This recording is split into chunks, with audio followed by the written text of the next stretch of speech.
भगवान शिव को लेकर ना एक बहुत ही दिलचस्प और गहरी पहेली है। एक तरफ तो हम सब उन्हें अजन्मा मानते हैं, स्वयंभू, जिनका ना कोई आदि है ना कोई अंत। पर मजे की बात यह है कि दूसरी तरफ हमारे ही पुराणों में उनके जन्म की कहानियां भी मिलती हैं। तो फिर सच क्या है? आइए आज इसी रहस्य की परतों को खोलने की कोशिश करते हैं। तो हमारे सामने सबसे बड़ा सवाल यही खड़ा होता है, क्या शिव, जिन्हें हम हमेशा से अनंत और अनादि मानते आए हैं, सच में कभी जन्मे थे? ये सवाल इतना सीधा नहीं है जितना लगता है, और इसका जवाब हमें शास्त्रों की गहराइयों में ले जाता है, जहाँ कई अलग अलग बातें सामने आती हैं। देखिए, कंफ्यूजन यहीं से शुरू होता है।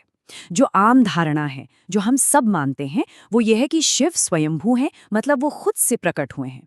लेकिन जब हम विष्णु पुराण या शिव पुराण जैसे ग्रंथ उठाते हैं, तो उनमें बाकायदा उनकी उत्पत्ति की कहानियां मिलती हैं।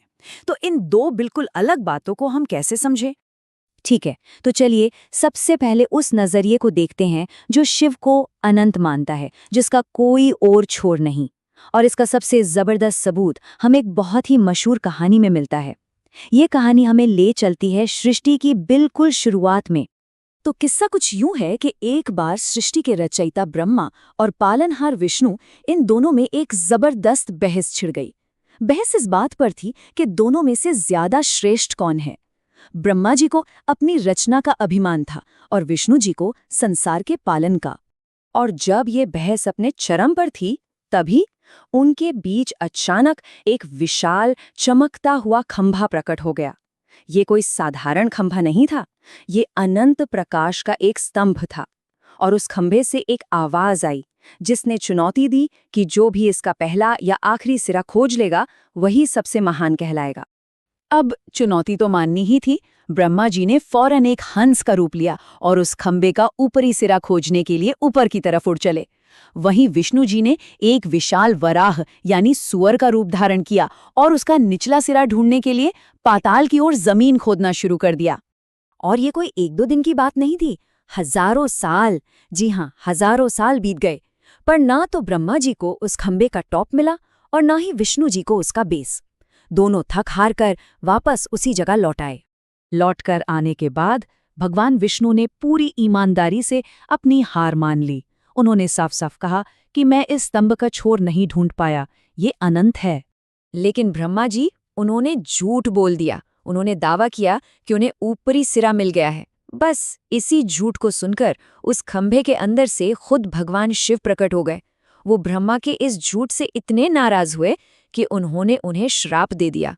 तो इस कहानी का मतलब साफ है कि शिव एक ऐसी अनंत शक्ति हैं जिन्हें दूसरे देवता भी नहीं नाप सकते। तो ये तो हुई एक कहानी।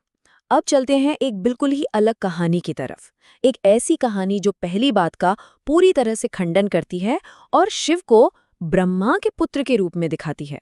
विष्णु पुराण के हिसाब से जब दुनिया बनी भी नहीं थी, हर तरफ बस पानी ही पानी था।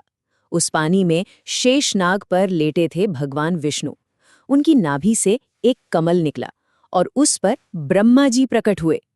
जब ब्रह्मा जी ने सृष्टि बनाने का काम शुरू करना चाहा, तो उन्हें मदद के लिए एक संतान की जरूरत महसूस हुई। उन्होंने बहुत कठोर तपस्या की और तब उनकी गोद में एक बच्चा प्रकट हुआ। अब ये जो बालक पैदा हुआ था ना, वो बस रोए जा रहा था, जोर जोर से रोए जा रहा था। जब ब्रह्मा जी ने पूछा कि भाई रो क्यों रहे हो, तो पता है वजह क्या थी? वजह ये थी कि उसका कोई नाम ही नहीं था।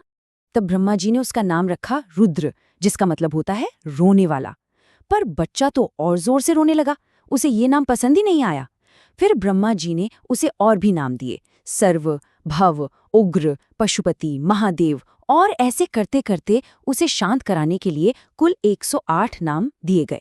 तो इस कहानी से ये पता चलता है कि शिव का एक रूप ऐसा भी है जो जन्म लेता है और इस दुनिया के चक्र का हिस्सा बनता है। तो अब देखिए, हमारे पास दो बिल्कुल उल्टी कहानियां हैं। एक कहती है शिव अनंत है, दूसरी कहती है वो ब्रह्मा के पुत्र हैं। तो सच क्या है? असल में इन दोनों को जोड़ने वाला एक तीसरा नजरिया भी है, जो एक ज्यादा गहरे सच की तरफ इशारा करता है। और इस पहेली को सुलझाने के लिए हमें एक नाम को समझना होगा, सदाशिव। सदाशिव को ईश्वर का वो रूप माना जाता है जो सबसे ऊपर है, निराकार, परम, जिनसे ही ब्रह्मा, विष्णु और रुद्र तीनों निकले हैं, मतलब वो ही हैं परमपिता। और ये जानकारी हमें मिलती है श्रीमद् देवी भागवत पुराण से। इसमें एक बहुत ही दिलचस्प किस्सा है जब नारद जी अपने पिता ब्रह्मा से यही सवाल पूछते हैं कि सृष्टि किसने बनाई और आप तीनों के माता पिता कौन हैं। तो ब्रह्मा जी बताते हैं कि काल रूपी सदाशिव और प्रकृति रूपी माँ दुर्गा ही असल में त्रिदेवों के माता पिता हैं। सदाशिव ने ही अपने बाएं अंग से विष्णु को बनाया, दाएं अंग से ब्रह्मा को, और फिर सृष्टि के संहार के लिए अपने ही जैसा एक रूप बनाया जिन्हें हम रुद्र कहते हैं। मतलब असली बात यह है कि ब्रह्मा, विष्णु और रुद्र असल में अलग अलग नहीं हैं। वो एक ही परम शक्ति सदाशिव और देवी दुर्गा के 3 अलग अलग रूप हैं जो दुनिया चलाने के 3 अलग अलग काम संभालते हैं। ये थ्योरी सब कुछ जोड़ देती है। तो हमने 3 अलग अलग नजरिए देख लिए, पर कहानी अभी खत्म नहीं हुई है, क्योंकि सबसे हैरान करने वाला जवाब तो तब मिला जब ये सवाल खुद भगवान शिव से पूछा गया। सोचिए, एक बार कुछ ऋषि मुनि बैठे थे और उन्होंने हिम्मत करके सीधे महादेव से ही पूछ लिया, हे प्रभु, आप तो सबके कर्ता धर्ता हैं, पर आपको किसने बनाया? आपके माता पिता कौन हैं? अब इस सवाल पर शिवजी बस मुस्कुराए और उन्होंने जो जवाब दिया वो किसी भी तर्क से परे था। उन्होंने कहा, मेरे पिता भगवान ब्रह्मा है। ऋषि हैरान। उन्होंने पूछा, तो फिर आपके दादा कौन हुए? शिवजी ने कहा, भगवान विष्णु। ऋषि और भी कंफ्यूज हो गए। उन्होंने आखिर में पूछा, तो प्रभु परदादा कौन है? और तब शिवजी ने कहा, वो मैं खुद हूं। ये जवाब दिमाग घुमा देने वाला है ना? ये हमें दिखाता है कि ईश्वर का सच हमारी सीधी साधी सोच से कई ज्यादा बड़ा है। ये एक सर्कल की तरह है जहां अंत ही शुरुआत है और शुरुआत ही अंत। शिव ही स्रोत है और शिव ही वंशज भी। तो आखिर में हम कहाँ पहुंचे? शिव के जन्म का ये रहस्य शायद कोई फैक्ट नहीं है जिसे हम साबित कर सकें। ये एक फिलॉसफी है, एक दर्शन है, और ये हमें एक बहुत बड़ा सवाल पूछने पर मजबूर करता है। क्या हम ईश्वर के रहस्यों को अपनी छोटी सी बुद्धि और तर्क से वाकई समझ सकते हैं? शायद कुछ सवालों के जवाब तर्क में नहीं, सिर्फ श्रद्धा में मिलते हैं।